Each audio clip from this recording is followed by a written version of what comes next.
This is Art Sense, a podcast focused on educating and informing listeners about the past, present, and future of art. I'm Craig Gould. On today's episode, I speak with renowned Spanish sculptor Cristina Iglesias. Iglesias is known for her immersive and poetic installations that blend organic forms with architectural elements to create spaces that invite viewers to engage with notions of memory and imagination. Her latest exhibit, titled Ellipsis, is up now through January 27th at Marian Goodman's Los Angeles Gallery. And now, a discussion about the construction of temporal and imaginary spaces with artist Cristina Iglesias.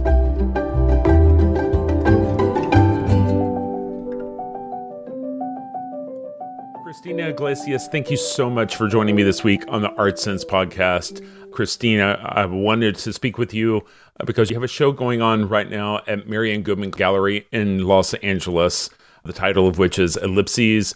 It's up now through January 27th.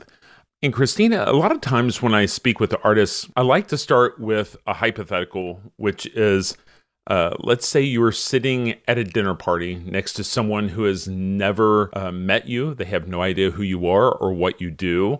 And they ask you, about you and your work. Where do you start to describe what you do? So difficult. I would say that to start.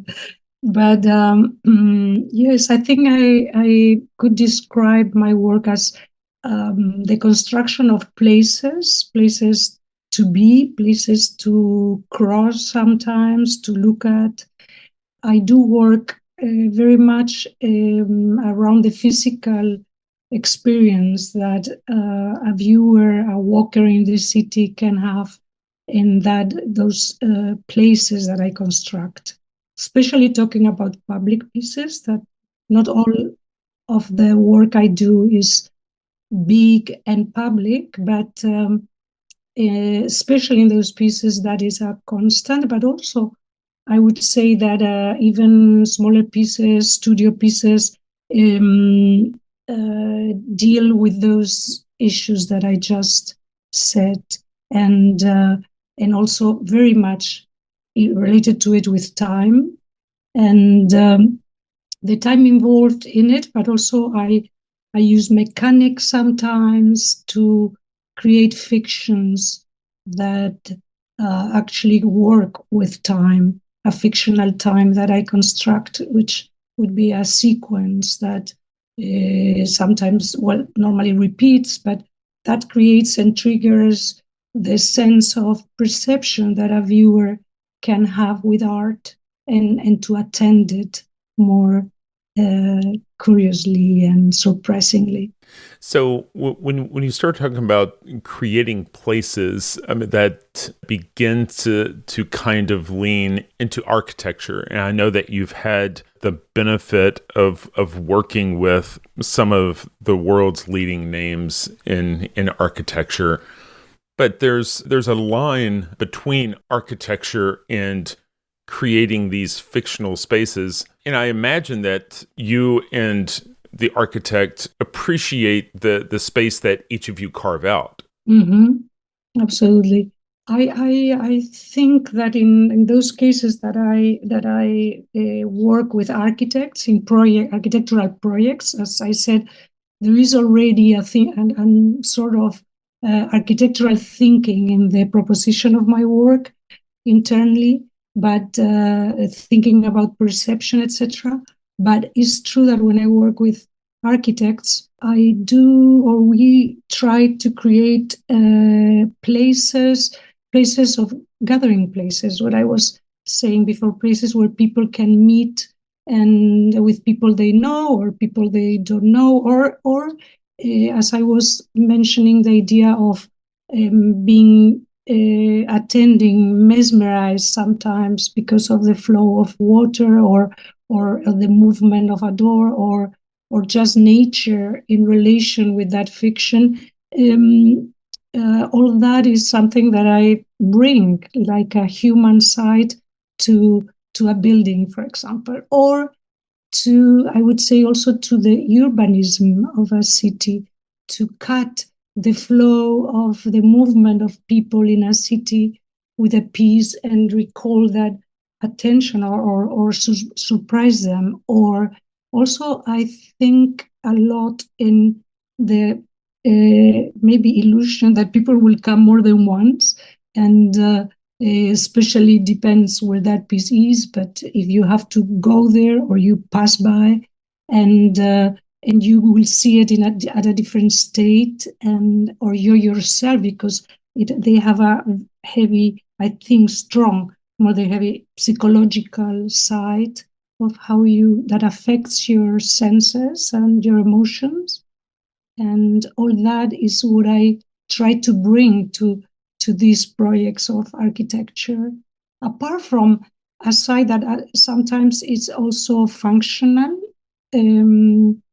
functional in reality, like for reasons of security or safety, to create, like in London, the Bloomberg headquarters is about the piece that I did is like a moat replaces big walls of protection. So instead of having a wall that protects from a car to get into it and have an aggression, the piece creates a place to be, and at the same time creates a distance and a depth and an illusion of continuity, which is also something that I work very much, for example, under the building, to create the feeling that not only the feeling, the awareness that everything under what we construct flows and runs and is there.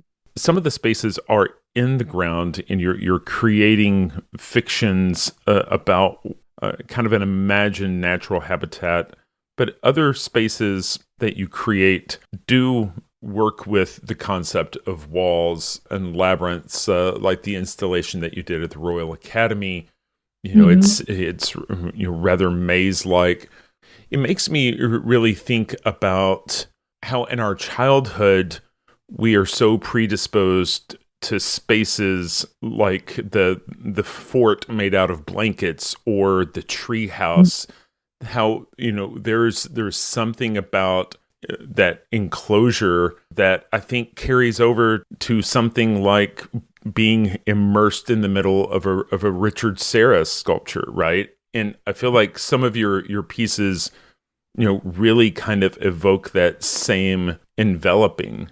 That's interesting. Yes, I think, as you were describing that experience being a child, but also today to see if I do a room that has a idea, or let's say a small experience of labyrinth inside, like the piece you were referring to at the Royal Academy, and others like the one at the lighthouse in the island in San Sebastian, they always look bigger when you are inside than when you see them from outside, because the experience is the details that you are describing require your imagination to go further. Like in the Royal Academy, you have the spontaneous, as I call, landscape surrounded is the real landscape, the fictional landscape, and the reflection of that, of those sides. So, and yourself, of course, in it.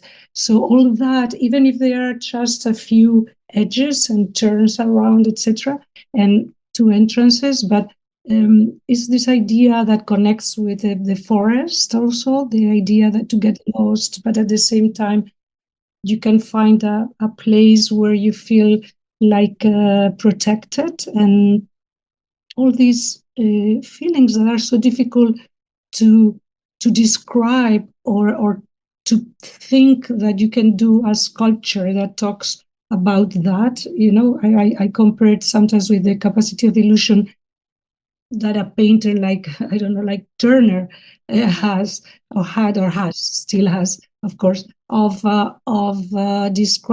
painting an emotion, painting a tempest that you have never been in, but you feel it. And this sort of of perceptions are the ones that I try to create in, and there is always also an element of surprise involved. I don't know if my reference is so much Serra's, but it is true that it has these fantastic pieces that to enter in them is an experience and is not the same than seeing them from outside. But yeah, I think my reference are more, yes, as I said, the forest. Also to think in our society, as I was saying, to stop. Sometimes I'm very conscious of that when I work in the public space, and also to create a certain intimacy in the urban forest, the urban field, no? So you mentioned earlier how you create fictions, and for listeners, maybe we can talk a little bit about what that means. I think there are a couple of things in play. One, the surfaces that you use are very organic, but they're constructed, right? It's a constructed organic fiction. But a big part of the fiction that you create is also with the use of water. In some cases, it's a matter of convincing a viewer that particular fountains that you have set up are actually one sort of tributary, one river or creek, but they're not even connected. Or you were speaking of Hanalea, the lighthouse, San Sebastian. I have not been there, so I've not experienced it. And I know you made the video so that we can try to perceive what's going on there. But my perception is that when the water rushes in and then drains away, it's really emulating the waves, almost entering like a cave, but being perched 60, 70 feet up on a rock. It's obvious that can't be natural, right? You've constructed something that feels familiar, but it's obviously constructed. Right. And that's to work with memory in different ways. I think, for example, in the example that you just mentioned, in Nondalea, you have to, the journey is part of it.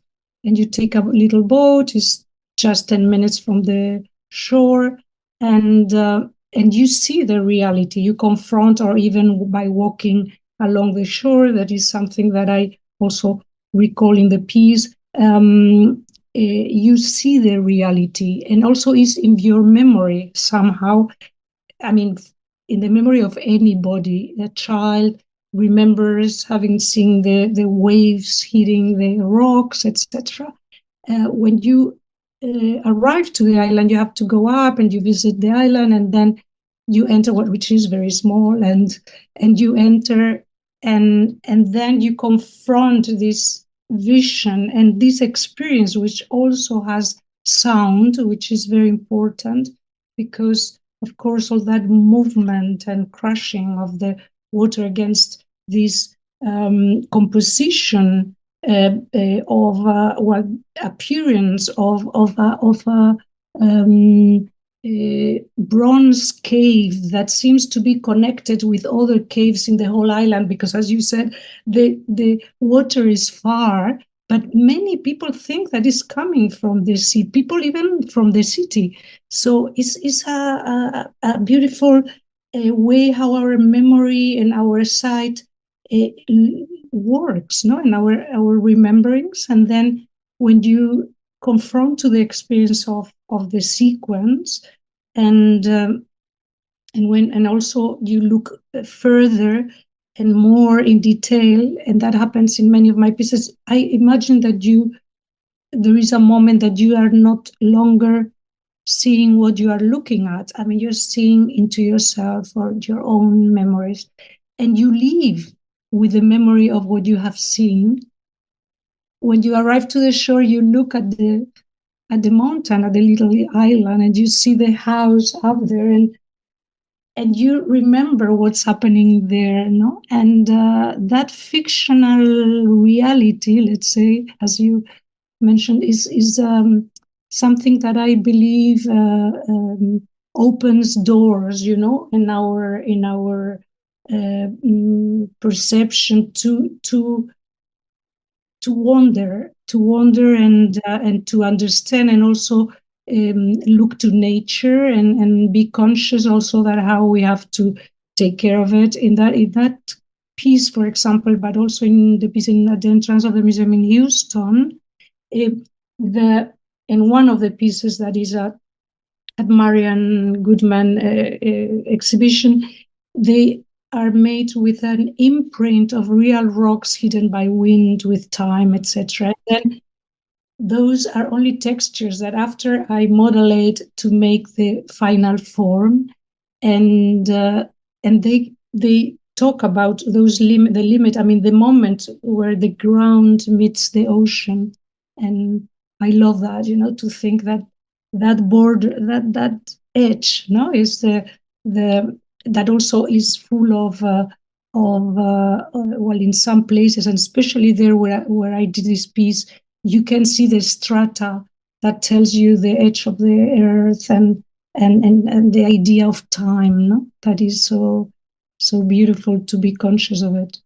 Well, I know you're from the Basque region of the north of Spain, but when I look at your work and I hear you describe, the lighthouse, the Honda, just the way you describe it really almost reminds me of Alhambra. The surprise of the water being up on a mountaintop, away from the sea, and just the created spaces and what the sound and the water, how it transforms the space, and how there's this intent of creating these small, intimate spaces that are transformative. Can you talk about Alhambra? I mean, is it something that you've maybe not taken inspiration for, but at least have appreciation of? Of course, no, absolutely. I mean, admiration for it. What also talks about how the Islamic culture is so into our own culture. Also, the Jewish, you can see it there, that is surrounded by the Jewish quartier. And the Alhambra is so, amazing how it's constructed with different spaces, different patios, with water, with sound sometimes that is constructed in a room that you go close and you can, if somebody's whispering on the other side, you can hear it. The gardens, I've learned, has been a great inspiration for me. I not only admit it, I celebrate it as part of the culture that I've been drinking from, and and also, yes, I've constructed a lot with jalousies, with screens that are very much in many of the cultures to hide or to see and not being seen, or also to cover yourself from the intense light. And as you know, also I've worked a lot and I've constructed spaces that even if they also touch the sci-fi world, because there is always a substratum of the fantasy, of a fantastic place, a place that is, you can have a real experience, but always connects you with a dream-like experience. I was saying that I have taken a lot from that also with the screens, constructing places that can be indoors or outdoors, and create, work with the light, creating also shadows of those texts, etc.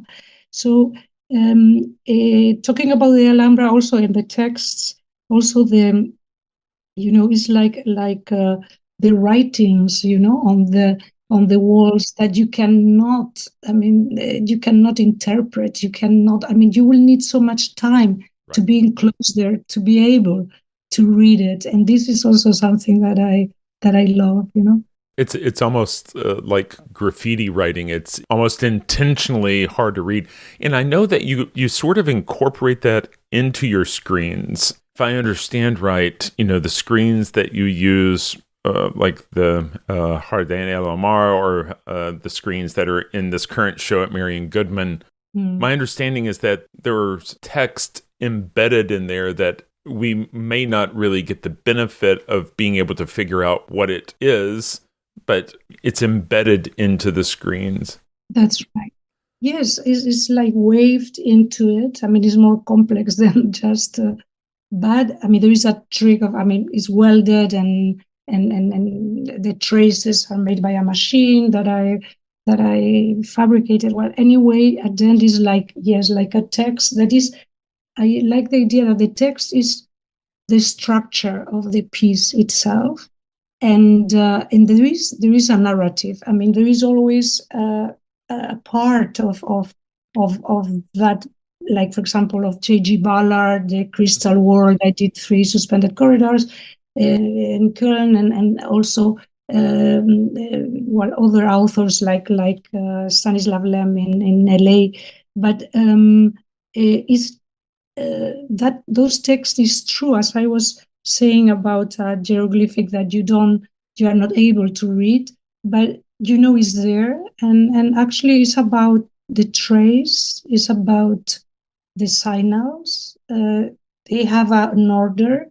You read them from inside, not from outside. Maybe you read just a few letters, or you can read interior or something. But you need time for it. That, of course, nobody will give so much time to read the whole text, and is sometimes impossible somehow because of the superposition of the. But all this is also is always a metaphor, and is to talk not only about that complexity, but also about the richness of construction, and all that can involve so many readings and so many different views.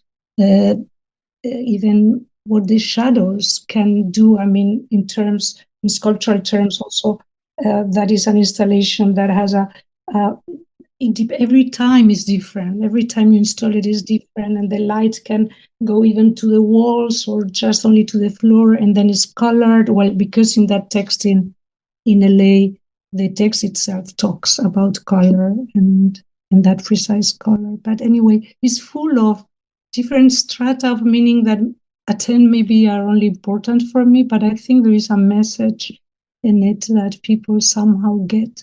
What I sensed when looking at the piece in LA is that as you enter, you're surrounded by one layer of screen, but as you work towards the center of the piece, kind of in a spiral, the walls become more and more opaque by the layering of the screens that once you're in the center, you no longer have one layer of screen that you're looking through multiple layers of screen, and that provides a different sensory experience as you travel through this created space. That's right, yes. I mean, the traveling in it, through it, is one, and changing all the time. Also, the vision you have from to the outside, and the sense that you get more and more hidden in it, and maybe you pass by another person that you have to go to. To make space to be able to cross. And yes, I think it has that, it creates a feeling of staying there, staying in maybe in the center or in one side, and then you start to be mesmerized. And as I said, it's all my pieces, I think they have also a very psychological side, that it affects you, and you start thinking in other things too, which is something that I believe that art has this power, and that's why I think it's important also in the future of cities, and that's why to go to museums also is important, because they really, I mean, you can, as I was while talking about the memory, the collective memory and the personal memory we have. I mean, you share that. It's a sharing experience that you have with those that have gone that day to see the show, or in the street, or wherever the art is, and they there is a sharing experience, and which I think is very important to be considered when we think in, as I said, in the future of the cities. No? Can we talk a little bit more about the piece that you did in the Sea of Cortez? Because it's very interesting in that someone would have to be very deliberate and use special equipment to go see it and touch it. But it's bringing life back to an entire ecosystem.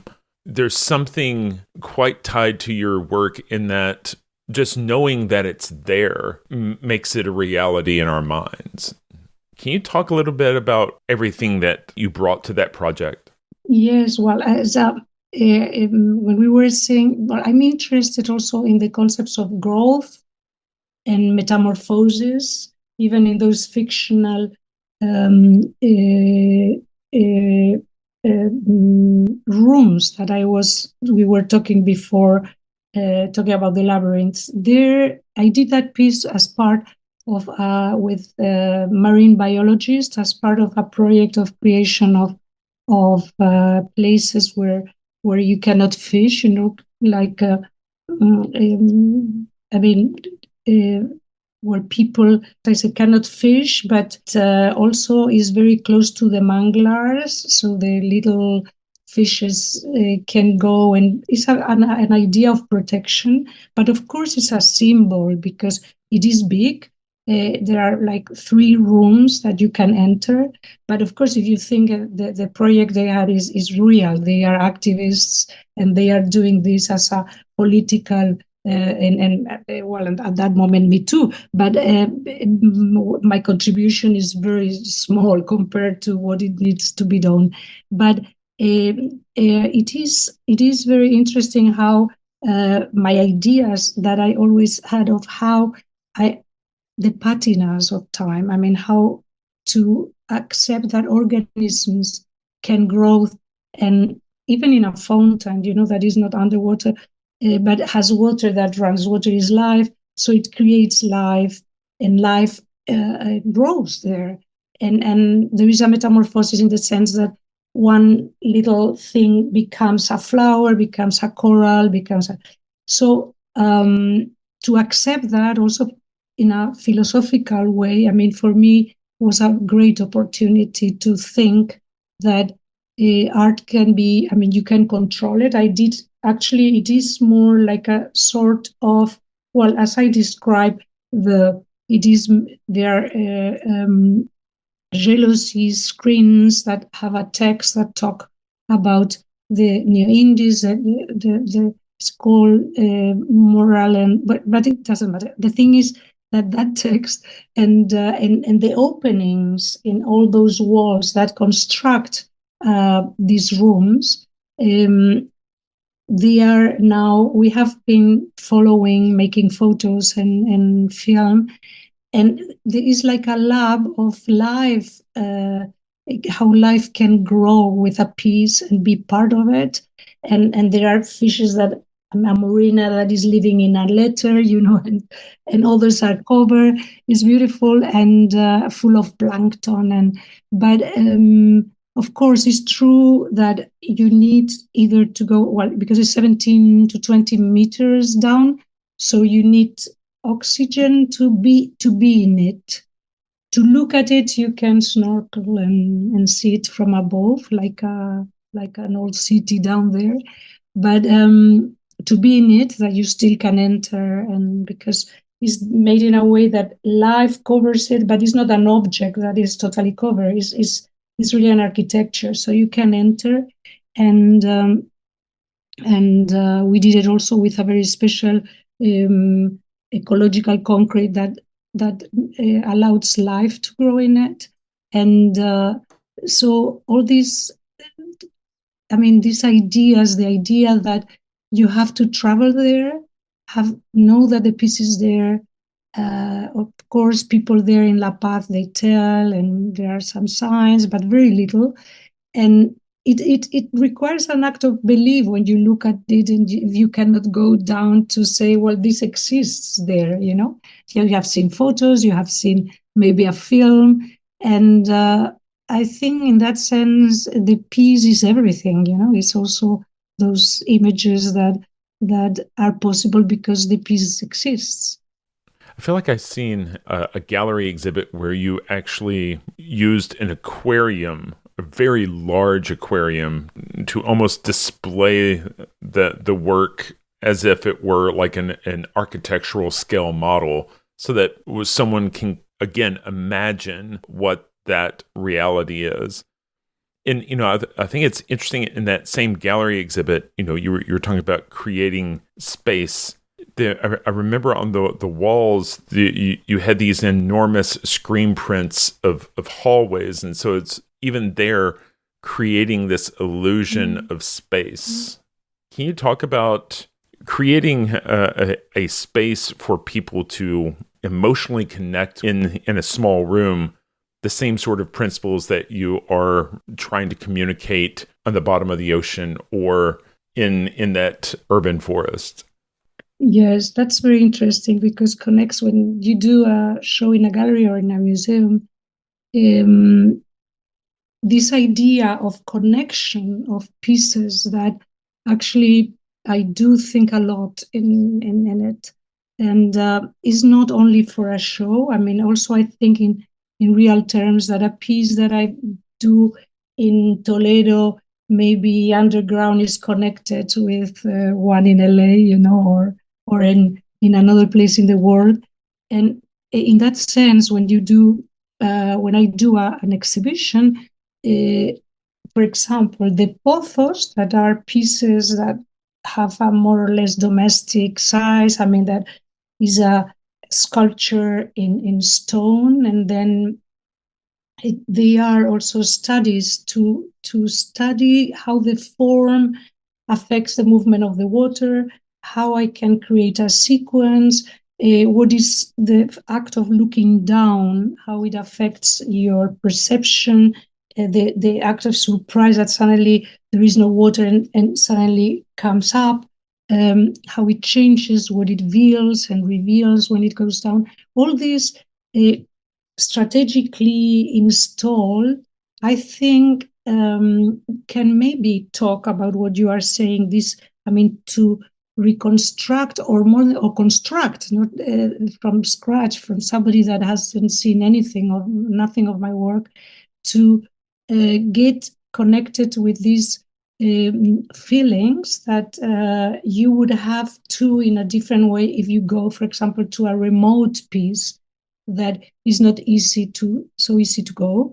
But then that's why I was saying that those models or images or films that I do are so important, because sometimes I do these small documentaries that I call guided tours, that they go through all my pieces, and is a way of looking into my work and from my work to look to the world. And that aquarium that you were referring to, yes, I did 4 aquariums before in the process of preparing the piece in Baja California, in Espiritu Santo, in the Mar of Cortez. And yes, I was then studies of formal, also the optics, because it is curved, and actually when you are underwater, there is an optical sensation, also feeling of that the visual is not totally as we see outside. There is, like, if there is a lens that distorts somehow. It depends also on the moment of the year, the month you go, etc. So going back to what you asked me, I think that when I installed an exhibition, there is all these elements, even two-dimensional elements that come from drawings and photo screens that are on metals, and all the ideas of reflection or on silk and painted on top. And they are all studies, and they are at the same time connected with those pieces that are more, as I said, remote, or even if they're in the same show, they are connected. And I like to, it's a complex connection, it's not an obvious connection. But I am very, very interested in explore more and more. I know a lot of your work deals with the concept of memory. And I know one of the things that I find really interesting about memory is that it is not as solid and reliable as we think it is. Our memories are actually broken up and stored in multiple places in our brain. And when we call upon a memory, our brain reassembles it. And supposedly every time we reassemble a memory, we're only getting like 60% of the information, and our brain fills in the gaps, right? And the more you call upon the memory, the more you change it. And it just makes me think that, there is a really fine line between memory and imagination. Can you kind of talk about how your work really lives in that really foggy space between memory and imagination? Yes, that's very interesting. I a piece I did in New York a year and a half ago at the park, Madison Square Park, is called Landscape and Memory, and it deals with that concept of physically. I mean, there were 5 spaces in bronze. It talks about a river that used to go through more or less the park. I mean, in that area, we move it a little bit in studying the maps. But of course, it is. Then we planted grass in between those elements, creating that curves that I imagine looking at the maps that the river could have. And also anybody could think, well, this is a humidity that goes underneath this humid, like with those pieces that I do in twine that grow, is like an humidity makes grow this strange between vegetal and animal growths, on the walls. In that case, because of that fragmentation, and I would say in many works, your imagination has to complete the work. That happens also with abstraction all the time. And actually, I use imprints of reality, but in a very abstract way. I mean, the composition of the total is quite abstract, especially if you look from a distance. And then when you get closer to it, you recognize some things, but also when you are distant, you imagine already what it could be, what that is, what it triggers in your memory. As you were saying, that is a memory that is filtered by so many other memories, and you construct a new memory that day, that moment that you are living. And this is, of course, drives me to the idea that also you create landscape and memory is something you have that responsibility also to when you work on the, especially again at the public side, no, but in any space, you create a landscape that we can get into our memory and filter it, and maybe what we will remember will be different than what it was, but is there somewhere. I think what is beautiful about that piece and other work is the fact that it is so site specific. Not only are you transforming that place, but you're making reference to what this place was, a reference to its unseen history. That's right. But I have to add that that specificity that I work very much in a site sensitive way, it meaning that it's universal, because there are river lost everywhere in the planet. Right. So that, I mean, I study the context and always try to relate to it, so that there is also that side of history and of memory, as we as I was saying, I mean, collective memory that we can have that makes us also reflect on what we are constructing on top, the idea of layering of cultures, etc.